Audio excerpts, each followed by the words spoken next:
Yo, what's good, boys? Thanks for tuning in. Hope you enjoyed the last video. Appreciate all the views and all the subscribers I've got, so thank you very much.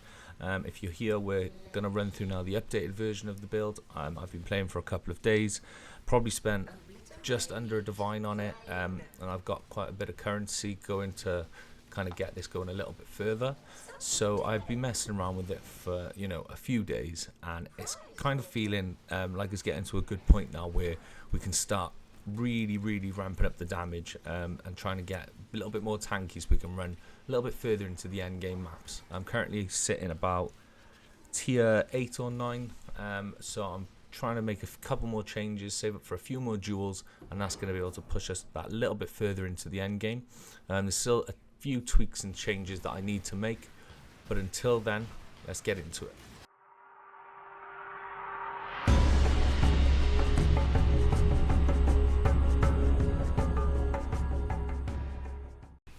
So here's just a quick showcase of the build. This is me doing a Legion, and I think it's a tier 8 map. You can see the damage is really good, and with those extra 2 projectiles from our Ascendancy, things just get deleted all over the screen. Now the DPS could be a little bit better, but unfortunately I didn't have my Wrath buff activated, so as you can see, this is not its full potential. So what we're going to do now, we're just going to run through the changes since my last video. We're going to go through passive skill changes, ascendancies, and some gear upgrades as well that I've gotten along the way. Okay, so we're going to look at the tree first. So the changes that I made since the last update was probably these nodes over here. So we're taking up Arcane Capacitor, which gives 10% chance to gain Arcane Surge when you kill an enemy. Now this is really handy for us because we are having some mana issues at the moment, because this build was based around a Hierophant that has a lot of mana regen through the Ascendancy tree. So this gives us Arcane Surge basically non-stop, which is great. We're taking up 50% of your energy shield is added to your stun threshold, which is great as well because we don't have any like mitigation from stun. We picked up this jewel here, which is plus 22 to dexterity and intelligence from passives in radius transform to dex. So we're just getting a bit of dexterity, which if we come down here to Magebane, it says dexterity provides no inherent bonuses to evasion rating, which is fine because we are mainly splitting our damage 3 ways, and we'll get into that in a minute, so we don't really need evasion to dodge. But it gives us 1+1% chance to suppress spell damage per 15 dexterity, which is pretty handy, and we're up to 164, which is quite nice. The other thing that has changed since the last video is this jewel here, the Glorious Vanity. So this, if you socket this, it turns this keynode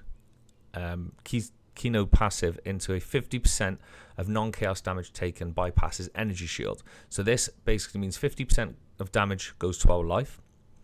Mind over matter means 40% of damage taken from your life it takes from the mana instead.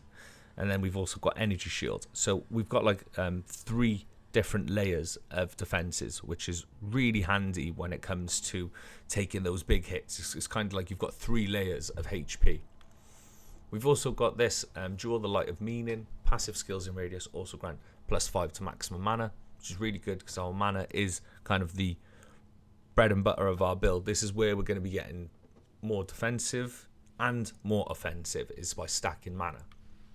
And then we have one jewel that we're going to be getting in here. If we have a look, we are looking for the Unnatural Instinct jewel, but it's about 6 divines, so that's what we're saving up for right now. And if we look in our stash, we've got 3 divines and 73 chaos. The way I've been getting all of my divines and all my currency so far, what I've been kind of pushing has been HEIST. Now I'm going to put a video on and show you exactly how this build manages through HEIST, and one of the great things about it is the Frostblink of Wintry Blast. I have no cooldown on my Frostblink, so I can dash through the entire thing really fast, and I don't even have to stop for the traps to be disarmed or anything like that. So as you can see from the clip on the screen, I'm just running through as fast as I can because I'm getting about 3 to 4 chaos orbs every single run that I go through, and it takes me about 2 to 3 minutes. Obviously there's some items that drop that are a little bit more valuable, but when it gets to the blueprints themselves, that's where you're going to be making a little bit more money. Okay, so we're going to quickly go over the ascendancies that I took on this class. So we did go for a polytheist build. The Hierophant build, obviously, Ascendancy is no longer available in this league, in this event. So we did have to go for something similar to kind of follow the tree. We had to start as a Templar, but this is what we did. So I first went for the Devout of Ralakash, which gives minimum endurance charges, frenzy charges, and power charges. I then went up to this Devout of Garkan, which gives 100% increased evasion rating while moving, but we don't really use evasion rating, so we'll just ignore that. We're immune to burning ground, shock ground, and chilled ground. We regenerate 4% of life per second while we're moving, and we get 100% increased mana regen while moving as well, so that's really good. Once then we switched over to the Ice Nova Frostbolt ability, we went for this. So we got a spell fires 2 additional projectiles and Nova spells cast at the targeted location instead of around you. And then the last one that we went for is nearby enemies are blinded, 100% increased critical strike chance against blinded enemies, and enemies blinded by you have 100% reduced critical strike chance. And seeing as we're frost blinking into large groups, I thought this was like quite a good build. So this hasn't been like on any build guide that I've kind of looked at, because the build guide I was watching was a Hierophant, but as you can see, if I shoot out a couple of frost bolts, a second, there we go, it'll fire 7 frost bolts out, which is obviously doing a lot more damage than just the 5. So we'll quickly go over some of the gear that I've got now. So the ones that we've got, all you're looking for is things like spell damage, increased cold damage or lightning damage, cast speed, maximum mana, and you're definitely going to need mana regen on these. If you craft it, you don't get as high a roll. We could get higher than 30%, but it's quite expensive. But on this one, you can see we've got a 59% increased mana regeneration rate, and that is only a tier 2. So if we got a tier 1, it would be even better. I'm looking to get some mana regen on the rings as well. This ring definitely needs an upgrade, and this could definitely do with an upgrade too. I'm going to be trying to craft a better chest piece here. The only reason I've got this is just for the 6 link, but an Essence or a Chaos could easily make this into a much better item than it is right now. The only good thing going for it is probably the energy shield. On the gloves, we've just got life, mana, and resistances, bit of energy shield. Same with the boots, and we've got some movement speed. The belt is just life and mana as well. And then our flasks haven't changed since the last video. We were looking to try and get rid of this mana flask, but I don't think that's going to be happening on this build unless our mana regeneration rate was really high. Now, I didn't show this on the last video at Ziri's Foible. I didn't show this because this was something that I didn't really include in the build because I found it quite early on. I think I was only about Act 3 or 4 that I found this, but this is actually the best in slot for our build anyway.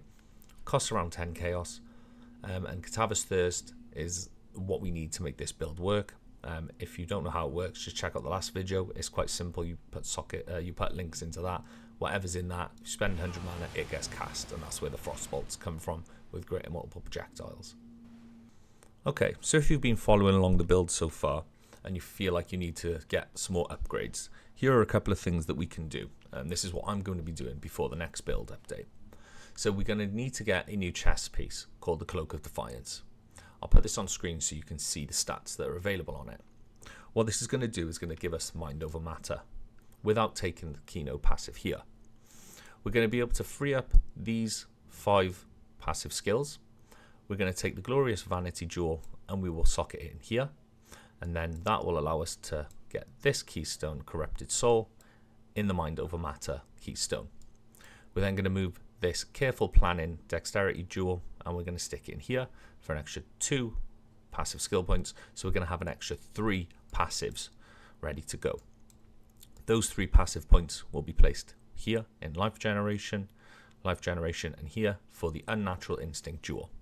And this is all at level 89 that we're going to be able to do this. So a couple of extra divines spent will be massively increasing our DPS and giving us a few more passive skill points. So thanks for watching. I do appreciate all the views, all the comments, and the extra subscribers that I've got. It's really good. I've never been amazing at this game, but this was just a showcase and a build guide for the build that I've been playing. If you have any tips for me for like the mana regeneration rate that I'm having problems with, you know, please let me know in the comments below, and I will put a path of build link in the comments as well, or in the description. So thank you very much for watching, and until next time, peace.